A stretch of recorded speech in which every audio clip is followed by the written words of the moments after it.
Hello. So in this video, I'm going to talk about working with your inner chatter in order to be less anxious and depressed. So stay tuned.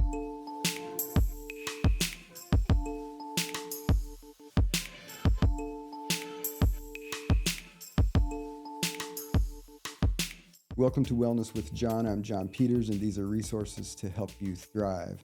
So in this video, I want to talk a little bit about working with your inner chatter because all of us are wired to have an inner dialogue that goes on in our heads a lot of the time. And sometimes we need to examine what that is, what that inner dialogue is, what the quality of the inner dialogue is, and learn ways to work with it in order to lower the amount of participation inside our own head in rumination and worry, catastrophizing, comparisons, perfectionism, and things like that. So, part of what we do in the mode of mindfulness based cognitive therapy is we work with cognitive distortions, but we also work with ways that you can practice changing the quality of your mental state in order to have more positive and effective ways of coping with stress. All right.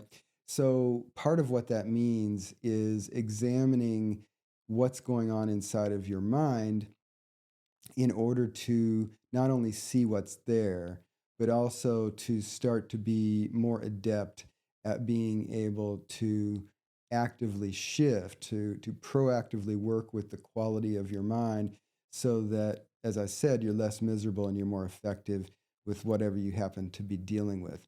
And a lot of people have some awareness of the inner chatter in their head because usually when I talk to people who are anxious, when I talk to people who are depressed, they're not only reporting thoughts that they know are miserable thoughts, but they also often are struggling with trying to not think those thoughts. And there's a reason that we struggle with trying to change what's going on inside of our head, because when we are in a low amount of stress, so we're in code green or code yellow, we generally have an inner dialogue that's going on in our head. It's not always negative, it's not always positive, sometimes it's neutral. It doesn't always show up in a way that leads us into an acute anxious mode or an acutely depressed state. But if our stress goes up, we get into code orange up toward code red. Our brain is designed with a certain type of focus on danger, the target of the danger. And because of the way that that mental glue works to glue us into whatever our brain perceives the target of the danger to be, that tends to result in locking into the negative thing in a way that causes us to swirl around in increasingly negative thoughts. And when we have increasingly negative thoughts, that not only is subjectively miserable, so it increases our misery, but it leads us to more negative thinking, right? So someone can kind of work themselves into a frenzy so that what starts off as a medium level challenge becomes a big challenge that makes the person completely fall apart, right? And often people will do that cascade in their head, or people might find that they're stuck just swirling around in negative thinking and they can't will themselves to unhook from it. And again, part of the reason is that there's a mental glue that happens in certain parts of the brain that intentionally is gluing us into the target of whatever the misery happens to be, right? So, so one of the ways to work with changing how your mental chatter is happening for you is just to realize that you're normal, you have mental chatter, and that some of the time your chatter is actually going to be destructive rather than constructive, right? So I used to have a bumper sticker on my car that said, "Don't believe everything you think." And, we need to accept that not every thought that goes through our head is objectively true. Not every thought in our head is golden. And all of us, you, me, everybody, we all engage in mental activity that is destructive or is certainly not supportive of being happy and effectively coping with life's challenges, right? So, to get a little more specific here, one of the things that I often teach people is just have a basic awareness of what your mental chatter is, because if you can have awareness of your chatter, then spontaneously, often people will then have some increased effectiveness at steering out of it. And so there are exercises that you can do to be more aware of the quality of your thinking. And this is true regardless of the situation you're dealing with, right? Now, I do get that you can make the argument, maybe you're doing this already in your head now, and you're saying, John, it's really not about what I'm thinking about this situation. I'm stressed out because the situation itself objectively sucks. I got this huge medical bill. I can't afford to pay it. I'm going to go into debt. I'm worried about filing for bankruptcy. That's going to be true no matter what I think about it, right? Yes, yes, it is true that a lot of what goes on in life and a lot of what we need to instrumentally deal with are things that are outside of ourselves. And I'm not suggesting that we're living in the matrix and that everything is ultimately plastic and 100% of everything is going on inside of your head, and therefore you're in control of everything. It's not true. However, if you want to be less depressed, if you want to be less anxious, if you want to be happier, part of what you need to do is to improve the quality of what's going on inside of your head. That's absolutely true, no matter whether you're dealing with things that are more internal or if you're dealing with things that are external, right? So, number one, be aware of the quality of what's going on inside of your head. And there are some exercises that I sometimes give to people and that I'll share with you now that can actually help you be more competent at being able to examine what's going on inside of your head. And what they do, these exercises, is they increase your ability to look at the quality of your thoughts without you getting what we call fused into the substance of your thoughts. Okay, when we're fused with the substance of our thoughts, we're kind of stuck with what we think that particular version of reality is in that given moment, and we're reacting to reality. Like, I think Joe is a jerk because what he said yesterday. Okay, if I'm fused with it, I'm fused with my anger at Joe. I'm fused with thinking Joe's a jerk.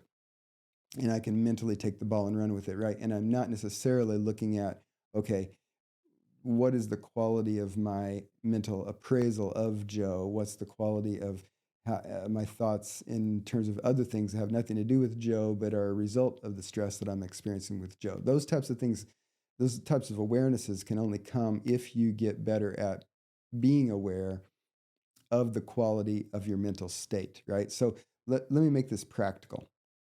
One of the things that you can do is you can get a timer. So you can set a timer on your phone for 3 minutes. Okay, so you're going to set a 3-minute timer, or you can just watch the clock, doesn't matter. So for a 3-minute period, what you're going to do is you're going to get a notebook out and get a pen and set your 3-minute timer.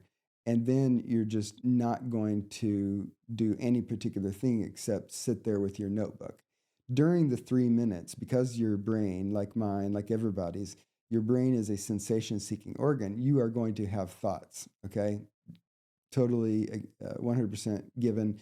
You're going to have thoughts during that 3-minute period because our chatter goes on in our head pretty much all the time, right? So, what I want you to do during exercise number 1 is, all I want you to do is, whenever you have any particular thought, I want you to write down, is it something that is present centered? Like, I think I like that color that the walls painted there. Okay, so I'm thinking about in real time about something in the present moment, right? So if I have a thought and I think it's in the present, I just write present. If I think, oh, I have to remember later when I finish work to go by the store because I need some things to cook dinner. Okay, so that's a future oriented thought. So I write future. Okay, if I happen to have a thought where I think, what Sarah said yesterday at that meeting was completely stupid and I've got to write her an email about it. I'm thinking about what Sarah did yesterday. That's a past centered thought. So during the 3 minutes, anytime you have a thought, it doesn't matter what the substance is. We're going to ignore the substance. What we're going to do is we're going to label the time reference. Am I thinking out into the future? Am I thinking about something right now? Like, oh, this chair is comfortable. Or am I thinking about the past, right? What happened yesterday? What happened this morning when I got up before I made this video? Things like that. Okay. So for 3 minutes, we're going to ignore the substance. We're only going to label the time reference of the thoughts in our head. Okay, so that's one way to be aware of mental activity. Another way to do the same exercise is to think about the tone of our thoughts. So again, you can get out your notebook, set your 3 minute timer. When you have a thought, you're going to label the tone of your thought neutral, positive, or negative, right? So, what I mean by neutral, positive, and negative is in the tone continuum, we have pleasure on one end and we have misery on the other end, and we have neutrality in the middle, right? So, if I have a thought like, oh, I looked at the news this morning and there was some disturbing and angering stuff that they were talking about, okay? Again, substance doesn't matter. What is the tone of that? Okay, that's negative, right? That's miserable thoughts. You can label it negative or miserable, doesn't matter, but we're talking about the negative end of the tone continuum. If I think, oh, this chair is actually pretty comfortable.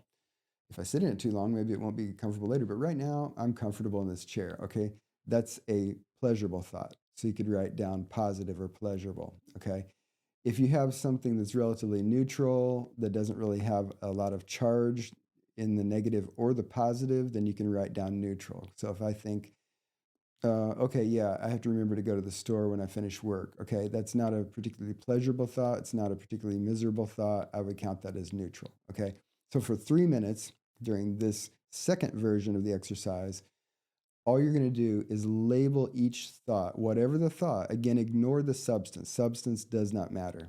We're looking at the quality of the thought, right? And so we're just going to label each thought as positive, neutral, or negative, or pleasurable, neutral, or miserable, however you want to term it. And after you label the thought in any of these exercises, what you're going to do is you're going to then just ignore it and just stare at your paper, right? Or stare at the wall or whatever. I guarantee it will only be a few seconds before you have some other thought, right? And it could even be this guy, John, whose videos I'm watching is kind of crazy, and this is a stupid exercise. Okay, so that's what you think. That's slightly toward a negative tone of thought, right? Right? Negative, and then go on, right? Whatever you think, doesn't matter. We're ignoring substance. We're paying attention to the quality of our thoughts in our head, right? So there are many of these types of exercises to look at different typical qualities of thought, but those are two that often help people to get better at being able to notice the quality of their mental state as something that is a separate channel from paying attention to the substance. The more we pay attention to substance, the more likely we are to be fused with our inner chatter and not be able to have the perspective to look at the quality of what's going on in our mind. And if we can't look at the quality of what's going on in our mind, we have less ability to then actively shape our mental state in order to be more happy, be less miserable, and to be more effective in coping with whatever it happens to be that is the substance of our life, right? So I invite you, after you watch this video at some point in the near future, try those two exercises because they can help you be more aware of the fact that we can notice the quality of our thoughts in addition to getting involved in whatever the substance happens to be. And I find that when people gain some of that ability to be aware, as I said earlier, that people spontaneously will often get better at steering out of more negative thinking and steer toward more positive thinking, right? Now, those are not the only two ways to become more aware of your thoughts, but those are two that are good places to start. If you want to learn more, keep watching my channel, or you could work with a cognitive behavioral therapist in order to learn additional ways to work with the cognitive distortions that typically happen in your head and ways to steer out of them, right? But another thing about mental chatter is that a lot of times people do think that that default mode of kind of endless random chatter is something that we really can't influence. And it's also hard to look at because we do tend to be fused with it rather than having perspective on our mental state. We tend to just be in our mental state, right? It's like asking a fish to contemplate water. They're just in it, right? So it's just here I am, I'm in the water. And that's a lot of the time how we kind of relate to what's going on in our mental state is I'm just in it. It's not something that I can contemplate or examine or work with or change, right? So this is one of the reasons that the type of mindfulness practice that I teach is helpful, because it actually does give people a tool for being able to not only be more aware of their inner chatter, but able to take breaks from inner chatter. Because as I mentioned earlier, sometimes we do get more locked into our mental chatter. And even though we know that we're having negative thinking, that we don't really have a sense of power to will ourselves to unhook from it. And part of the reason for that is that our brains are wired to glue our focus into the target of perceived danger. And therefore, when we get more stress, so we're up in the code orange to code red zone, it's harder for us to will ourselves to stop negative thinking. And this is when we get into frank rumination over misery, or frank worry and catastrophizing, or really more dire and negative types of comparison or perfectionism, right? I should, you should, the universe should, blah, blah, blah. Those things they get strong, right? We get locked into them and we can't easily will ourselves to unhook for them. And even if we do unhook, like through something distracting, like listening to some music, our brain just goes ahead and does it during the listening to the music or right after we hit stop on the player, right? So one of the things that we need to get better at in general is the ability to actually unhook from mental chatter and to be able to take even a small break. And I believe, as I've said in other videos, and I'll continue to say, because I firmly believe it now after 25 years of practicing this with my patients and students, that the best method for learning to reduce your inner chatter is mindful breathing. And I've talked about this in other videos on this channel. I'll put a link up here if you want to go look at a how-to video. But basically, if you just relax your body, you can do this with me right now. So just relax your body. Allow yourself to breathe naturally. So you're aware of the breath, but you're not trying to do anything special with the breath. Okay, you're just letting your body breathe. And this may feel a little awkward because you may not have been paying attention to your breath, or you may not in general pay attention to your breath. And so when you tune in your mental focus to that channel, it's a little weird, but that's okay. So you're just paying attention to the breath. If it's uneven, that's okay. If it's not as relaxed and shallow or deep as you think it should be, that's okay. Just let it be natural. And then with each in-breath, so every single time you breathe in, inside your head, silently to yourself, I want you to say the word in. And every time you breathe out, silently to yourself, just say out. So you're breathing naturally. Every time you breathe in, you're saying in your head. Every time you breathe out, you're saying out. And this is a way to interrupt your inner chatter, because your inner chatter is words. Your inner chatter has to use the parts of your brain that process words, because even if you're not talking out loud and chattering, you're doing chatter in your head and it's still using the word part of your brain, right? So as you're breathing naturally and you're saying out, in, out, you're hijacking the word part of your brain, but what you're doing is something extremely simple. It's very unlikely that your inner chatter was in and out with your breathing. You're being mindful of the body, mindful of the breath.